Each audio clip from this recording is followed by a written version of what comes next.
हरे कृष्ण भक्तों,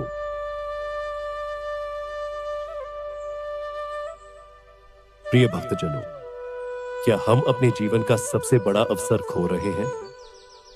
आज मैं आपसे एक ऐसा प्रश्न पूछना चाहता हूं जो हर किसी के जीवन का सबसे महत्वपूर्ण प्रश्न है। क्या हम अपने जीवन का उद्देश्य समझ पाए हैं? या कहीं ऐसा तो नहीं कि हम माया के जाल में उलझकर उस परम उद्देश्य को भूल गए हैं जिसके लिए यह दुर्लभ मानव जीवन हमें मिला है। मनुष्य योनि केवल 84 लाख योनियों में से एक है, लेकिन यह कर्म योनि है।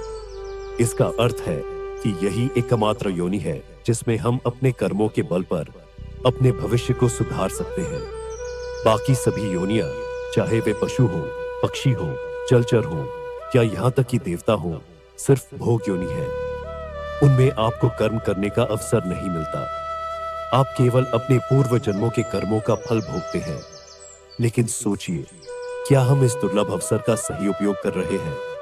माया हमें इतना घेर लेती है कि हम जीवन का वास्तविक उद्देश्य समझ ही नहीं पाते। हमें यह एहसास नहीं होता कि जो श्वास अभी चल रही है वह कितनी अनमोल है। जैसे ही यह श्वास थम जाएगी, यह शरीर भी हमारा साथ छोड़ देगा और तब हमारे कर्मों का लेखा जोखा हमारे भविष्य का निर्धारण करेगा। शास्त्र कहते हैं, अवश्य में भोक्तव्यं कृतं कर्म शुभाशुभम। जो भी शुभ या अशुभ कर्म हमने किए हैं उन्हें भोगना ही पड़ेगा। जब यह शरीर छूट जाएगा तब हमारे पास कोई स्वतंत्रता नहीं होगी। जैसे जेल का बंदी जेल के नियमों का पालन करता है, वैसे ही मृत्यु के बाद हम अपने कर्मों के अनुसार विभिन्न योनियों में फंसे रहेंगे। और 84 लाख योनियों में ऐसा कोई ठिकाना नहीं जहां सच्चा सुख मिलता हो। हर जगह केवल क्लेश, कष्ट और असहायता है। लेकिन भगवान की कृपा देखिए, उन्होंने इस जीवन को सुधारने के लिए हमें एक साधन दिया है। उनका नाम स्मरण। यह नाम स्मरण इस कलयुग में सबसे सरल और प्रभावी उपाय है। अन्य युगों में तप, यज्ञ और ध्यान जैसे कठोर साधनों की आवश्यकता होती थी, परंतु इस युग में केवल भगवान का नाम लेना ही आपके सारे पापों का नाश कर सकता है और आपको मुक्त कर सकता है। सोचिए, क्या हम इस साधन का उपयोग कर रहे हैं या हम माया के बहकावे में आकर इसे टाल रहे हैं? जब तक यह शरीर और श्वास है तब तक ही हमारे पास यह अवसर है। जैसे ही यह शरीर छूट गया, हमारे पास कुछ भी करने की शक्ति नहीं रहेगी। तो फिर क्या आप इस दुर्लभ अवसर को व्यर्थ जाने देंगे? यह निर्णय आपके हाथ में है। भगवान का नाम स्मरण करना न कठिन है न असंभव। इसे आजमाइए और अपने जीवन को सही दिशा दीजिए। यही जीवन का सच्चा उद्देश्य है। धन्य हैं वे जिनके जीवन में भगवान ने इस दुर्लभ मानव शरीर का वरदान दिया। यह शरीर कोई साधारण उपहार नहीं है। भारत भूमि में जन्म लेना भी कोई साधारण संयोग नहीं है। यह सब प्रभु की महान कृपा है, जिसने हमें अपने दुखों को मिटाकर परम आनंद और शाश्वत सुख को पाने का अवसर दिया है। इस जीवन को सार्थक बनाने के लिए कुछ मर्यादाएं निर्धारित की गई है। धर्म वह आधार है जो हमें इन मर्यादाओं के भीतर रहकर जीवन को सही दिशा में जीने का मार्ग दिखाता है। भोग और इच्छाओं को धर्म की सीमाओं में रहकर ही पूरा करने का निर्देश है। धर्मयुक्त जीवन जीते हुए, भगवान का नाम स्मरण करते हुए आप अपने समस्त पापों का नाश कर सकते हैं। इसके लिए बड़े बड़े अनुष्ठानों की आवश्यकता नहीं है। केवल नाम जप मात्र से ही आप मुक्त हो सकते हैं और महान आनंद के भागी बन सकते हैं। आज के युग में धर्म का सच्चा स्वरूप बहुतों को ज्ञात नहीं है। धर्म के नाम पर वासनाओं की पूर्ति का खेल खेला जा रहा है। धर्म की सच्चाई को समझने वाले बिरले ही महापुरुष हैं। वे महापुरुष जो धर्म के लिए अपने प्राणों का बलिदान देते हैं, धर्म की सच्ची मर्यादा को जानते हैं। वे दिखावे और स्वार्थ से परे हैं। महापुरुषों के वचन कड़वे हो सकते हैं, परंतु वे अमृत के समान हैं।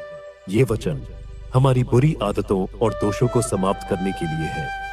वे चाहते हैं कि आप बुरा माने, लेकिन अपनी गलतियों को सुधारें। आज धर्म के नाम पर ढोंग और पाखंड किया जा रहा है। यह सब प्रभु को धोखा देने जैसा है, परंतु वह प्रभु जो सर्वज्ञ और सर्वांतर्यामी है, जिसे न गवाह की आवश्यकता है और न ही वकील की, सब देख रहे हैं। वह आपके हर संकल्प को जानते हैं। जो गुरु और भगवान का आदर करता है, उनसे डरता है, वह माया से निर्भय हो जाता है। लेकिन जो गुरु और भगवान से नहीं डरता, माया उसे वश में कर लेती है और अंततः उसे दुर्गति प्राप्त होती है। भगवान का नाम अति दिव्य है। यह हमें अपनी भूलों को सुधारने का अवसर प्रदान करता है। यह सत्संग जो हमें मिल रहा है केवल उन्हीं को प्राप्त होता है जो प्रभु की कृपा के पात्र है, जो यह मानते हैं कि यह सत्संग हमारे कल्याण के लिए है। वे सच्चे लाभार्थी हैं। अब यह संकल्प लें कि जो भी गलतियां अब तक हुई वे आगे नहीं होंगी। भगवान के नाम को भूलकर धर्म की अवहेलना करने वाला व्यक्ति चाहे कोई भी हो, उसका पतन और सर्वनाश निश्चित है। यह सर्वनाश केवल शारीरिक या भौतिक हानि नहीं है, बल्कि आपकी श्वास और बुद्धि का अंत है। यदि आप धर्म के विपरीत आचरण करते रहेंगे तो अकाल मृत्यु आपका भाग्य बन जाएगी। यह अवसर आपके जीवन को सही दिशा देने के लिए है। प्रभु का नाम स्मरण करें, धर्म का पालन करें और अपने जीवन को सार्थक बनाएं। यही सच्चा मार्ग है। मनुष्य जीवन अति दुर्लभ है।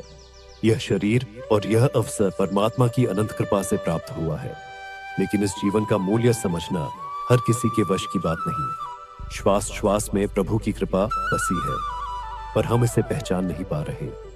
ये जो श्वास चल रही है यही सबसे मूल्यवान है। यह शरीर, यह मनुष्य योनि केवल इसीलिए मिली है कि हम अपने कर्म सुधारें और भगवान के नाम का स्मरण करते हुए अपना कल्याण करें। लेकिन माया की शक्ति इतनी प्रबल है कि वह हमें सच्चाई को समझने नहीं देती। माया हमारी बुद्धि को इस प्रकार ढक लेती है कि हम जीवन का उद्देश्य ही भूल जाते हैं। जब तक यह शरीर है तब तक ही तुम्हारे पास कुछ करने का अवसर है। जैसे ही यह शरीर छूट गया फिर तुम्हारे पास कुछ भी करने की शक्ति नहीं रहेगी। भक्तों, जब यह शरीर छोड़ना पड़ेगा तब तुम्हारे कर्म ही तुम्हारे साथ जाएंगे। यही कर्म तय करेंगे कि तुम्हें किस प्रकार की यात्रा करनी होगी।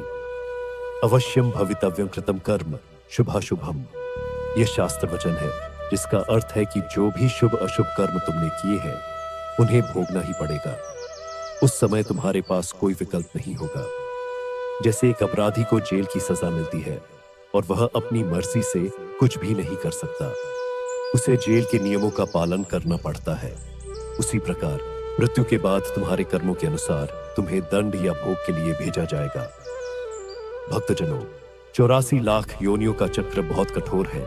इनमें से कोई भी योनि ऐसी नहीं है जहां सच्चा सुख मिलता हो। हर योनि में केवल क्लेश, कष्ट और पीड़ा है। पशु पक्षी, कीट पतंगे, जलचर, यहाँ तक कि देवताओं की योनि भी केवल भोग योनि है। वहां भी कर्म करने की स्वतंत्रता नहीं होती। केवल मनुष्य योनि ही ऐसी है जिसे कर्म योनि कहा गया है। और इस कर्म योनि में भारत भूमि पर जन्म लेना तो स्वयं भगवान की कृपा का विशेष परिणाम है। इस मानव जीवन का सबसे बड़ा साधन और सबसे बड़ा साध्य भगवान का नाम है।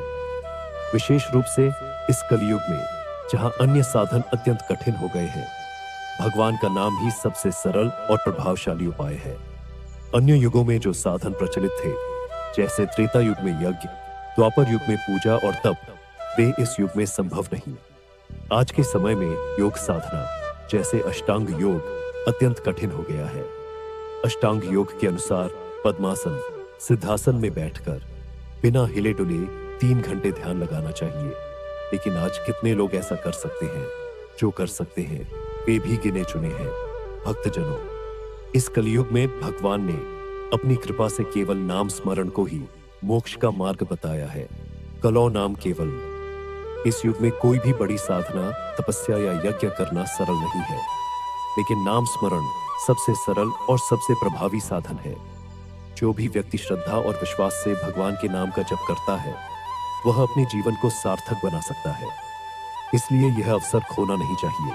जब तक यह शरीर है, जब तक यह श्वास चल रही है, भगवान के नाम को पकड़ लो।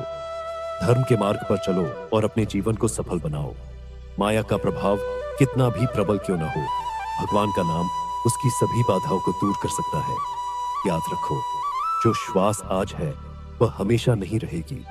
अभी अवसर है, इसे व्यर्थ मत जाने दो। जो शरीर आज तुम्हारा साधन है वह कल तुम्हारे लिए केवल बंधन बन जाएगा। इसलिए आज से ही प्रभु के नाम में रम जाओ। यही जीवन का सच्चा उद्देश्य है।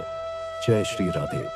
अगर आपको यह वीडियो पसंद आया हो और इसमें दी गई जानकारी ने आपके दिल को छुआ हो तो इसे लाइक करना ना भूलें। ऐसी और प्रेरणादायक और ज्ञानवर्धक कहानियों को देखने के लिए हमारे चैनल को सब्सक्राइब करें और बेल आइकन दबाएं ताकि हर नई वीडियो की सूचना आपको सबसे पहले मिले।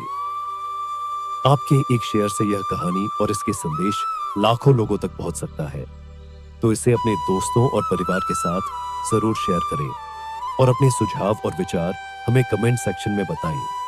आपके समर्थन से हमें और बेहतर कंटेंट लाने की प्रेरणा मिलती है। धन्यवाद और जुड़े रहिए हमारे साथ।